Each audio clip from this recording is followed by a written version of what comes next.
Bonsoir à tous. Meilleurs vœux, santé, prospérité et que toutes les bonnes choses vous guident en 2025 et surtout que Dieu ait sa main dans tout ce qui vous est cher. Alors, rapidement, je vais faire une petite vidéo en 10 minutes. Alors, l'heure est grave, l'heure est très grave, l'heure est très grave parce que la plaisanterie a trop duré et les choses sont en train de s'accélérer. Les choses sont en train de s'accélérer et nous avons des informations concordantes pour dire avec précision que Johnny Pacheco est sur la route de la prison. Peut-être qu'il ne sait pas, mais les dispositions sont en train d'être prises pour que Johnny Pacheco soit mis hors d'état de nuire. Alors tout le monde se souvient ici qu'il a accusé Apalo, le général Apalo, d'être, en tout cas de manigancer les choses pour pouvoir le tuer. Je profite pour saluer le général Apalo et le féliciter pour sa reconduction à la tête de la gendarmerie nationale. Voilà, parce qu'il était, je veux dire, prêt à faire valoir ses droits à la retraite et il a encore la confiance des autorités ivoiriennes et un décret l'a donc reconduit. Je voulais le féliciter. Avant de revenir sur cette affaire de Johnny Pacheco, je vais rapidement parler d'Apalo. Qui est Apalo? Le général Apalo va se faire connaître dans la crise post-électorale, une petite crise post-électorale après les élections de 2000. Voilà. Après les élections de 2000, les deux candidats qui se sont affrontés, Laurent Gbagbo et le général Guéhi, revendiquaient la victoire.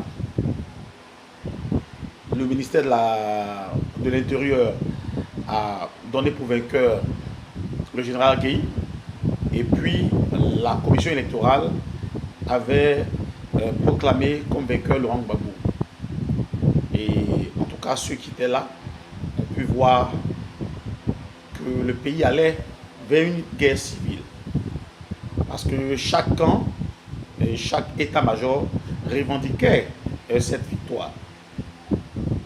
Et c'est le général Apalo, il était jeune officier, qui va, avec ses gens, avec des collègues, des amis, se lever et aller occuper, je vais dire, à la RTI. Voilà, si j'ai une bonne mémoire, si les informations sont justes, pour donner la primeur à Laurent Gbagbo de faire passer son message. Voilà. Il s'est appuyé sur le slogan de la gendarmerie qui est pro-légué, pro-patria, pour la patrie et pour la loi. Parce que pour lui, l'organe compétent pour prononcer les résultats, c'est bien la commission électorale. Alors, Gbagbo est élu président et officiellement reconnu comme tel. Et c'est Laurent Gbagbo qui va nommer le général Apalo en tant que commandant second de l'école de gendarmerie de Torokui. Voilà. Donc, pendant des années, le général Apalo sera en second à l'école de gendarmerie de Torokui, le commandant en second. Voilà, il était l'adjoint. Je ne sais pas si il était l'adjoint de Tobanoué. Je ne sais pas si Tobanoué était colonel, je ne sais pas s'il était un commandant, mais il était l'adjoint de Tobanoué. Et c'est après le décès de Tobanoué, on a parlé de ABC, oui, c'est après le décès de Tobanoué que le président de la République, d'alors Laurent Gbagbo, va officialiser instructions du chef, du commandant de l'école de Toro-Gué, il va confier cette école au général Apalo, qui était aussi colonel dans le temps, au commandant. C'est de l'école de Toro-Gué qu'Apalo sera affecté à l'école de gendarmerie d'Abidjan, où il va jouer les premiers rôles, voilà, commandant école, voilà, de l'école de gendarmerie d'Abidjan. Donc c'est quelqu'un qui a fait ses classes, c'est pas un parvenu, c'est quelqu'un qui est allé, qui a fait ses classes de façon normale aujourd'hui pour être où il est. Ça, les gendarmes le savent, l'armée de Côte d'Ivoire sait qui est Apalo. Au-delà de ce que Johnny Pacheco raconte tous les jours, je ne sais pas si c'est l'aigreur, mais voilà, au-delà de ce qu'il raconte tous les jours, le général Apalo est un officier, en tout cas respecté. En 2020, pendant la crise post-électorale, en tout cas c'était pour la première fois que moi je voyais un commandant supérieur de la gendarmerie faire des tournées pour sensibiliser la jeunesse. Parce que la violence passe par la jeunesse. Tout le monde a vu que le général a fait des tournées. Il est allé rencontrer des gens dans les villages. Il a rencontré les communautés, parlé aux jeunes et leur a fait prendre conscience. Même quand son cortège a été bloqué à Yamoussoukro, le général Apalo n'a pas donné d'instruction à ses hommes de tirer. Il est descendu, il a échangé avec les jeunes et après il y avait un bouclier donc humain qui était là. Tout a été libéré pour qu'il puisse circuler. Donc ça c'est un exemple. Et aujourd'hui, comme on sait qu'il a cette expérience, comme le président de la République sait qu'il a cette expérience et les prochaines élections arrivent, le président ajoute un an voilà, à son commandement pour qu'il reste encore parce qu'il connaît bien le terrain, il sait comment on peut échanger avec les jeunes. Donc le général Apalo, voilà un peu une de ses qualités.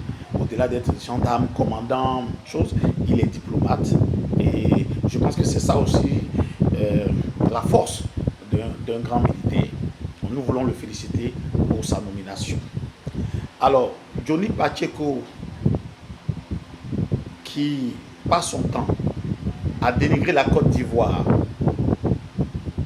à insulter les autorités ivoiriennes, à mentir tous les jours, à inventer des histoires à laquelle lui-même il croit. Voilà. Parce que il invente des histoires auxquelles lui-même il croit. Parce que c'est lui-même, en tout cas, qui est le scénariste, qui est l'acteur principal, qui est le brave, qui est en même temps le protagoniste. Alors, il y a une association, une organisation de la jeunesse qui se nomme Agir, qui allait même jusqu'à porter plainte contre Johnny Pacheco. Voilà. Et l'affaire est très grave. Nous sommes allés nous renseigner, l'affaire est très grave. Et Johnny,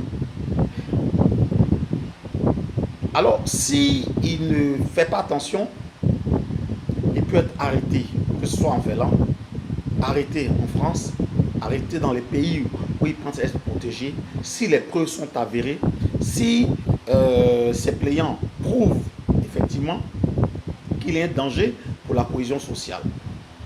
Parce que on dit que ces déclarations sont incendiaires, tout le monde le sait, et il accuse la Côte d'Ivoire de financer le terrorisme. Ça aussi c'est dangereux.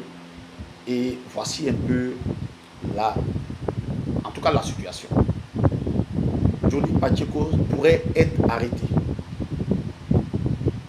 Nous vous donnons l'information parce qu'effectivement, les choses sont en train de se mettre en place.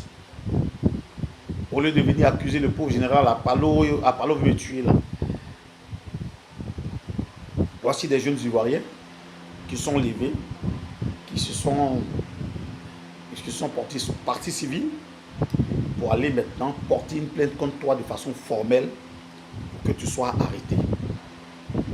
Moi, je lui ai donné des conseils, j'ai parlé. Et qu'est-ce qu'il ne m'a pas dit sur les réseaux sociaux? comment il ne m'a pas traité sur les réseaux sociaux. Il est même rentré dans ma famille, dans mon intimité, parler de mes enfants et autres, qu'il ne connaît pas. Alors, parce que souvent, quand on veut entreprendre des choses, il faut se faire confiance, il faut savoir où on va. Je ne sais pas, aujourd'hui les réseaux sociaux rendent Johnny, c'est-à-dire, les réseaux sociaux, lui, ont pris son intelligence. C'est ce que je lui ai dit la dernière fois. Je dis, mais être sur les réseaux sociaux n'enlève pas ta cervelle. Tu es réfléchi. Donc, vas-y doucement. Il y a des sujets, il y a trop de sujets à débattre.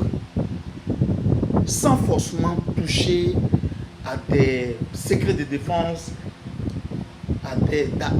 sans forcément toucher à tout ce qui est polémique sur l'armée.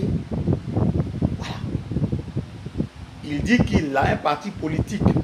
Et quand on a un parti politique, on aspire plus tard à diriger la Côte d'Ivoire. Mais si aujourd'hui, sans preuve, parce que tout ce qu'il vous donne comme information, c'est sans preuve. Johnny, comme je l'ai dit, il invente des histoires et puis il vient s'asseoir, il raconte sa vie, il voit que les gens le suivent, il a eu certaines drogues maintenant. Quand je dis la drogue, c'est la drogue du public. Il ne sait même pas que les gens qui viennent l'écouter, ils viennent juste pour se distraire. Je lui ai dit ça la dernière fois. Mais il vient, il fait son one-man show avec beaucoup de mensonges, beaucoup d'injures. Il donne des informations erronées, comme je l'ai dit, sans preuve, pour chercher, selon lui, à déstabiliser le pays. Johnny ne peut pas déstabiliser la Côte d'Ivoire. Il ne peut pas. Parce qu'il n'a même pas d'impact. Il n'est plus crédible, personne ne le croit. Donc il ne peut même pas déstabiliser la Côte d'Ivoire. Ça, c'est pas. Voilà. Ça fait rien. C'est rien. Mais comme tout est encadré par une loi, et la loi ivoirienne a des règlements. Les jeux publics, c'est interdit. Insulter les gens à chaque fois, c'est interdit. Donc, dans ces temps, si vous ne voyez pas Johnny, c'est qu'il est derrière les barreaux. Voilà. C'est qu'il est derrière les barreaux. Si vous ne le voyez pas, c'est qu'il est derrière les barreaux. En tout cas, ceux qui ont posé plainte sont déterminés à en découdre de façon légale. Parce qu'ils se disent que c'est un danger pour la cohésion sociale. Ça au moins, ce sont des raisons valables. Merci, bonne heureuse année à vous. Et puis, que Dieu vous bénisse, que Dieu bénisse votre famille. À très bientôt pour une autre analyse.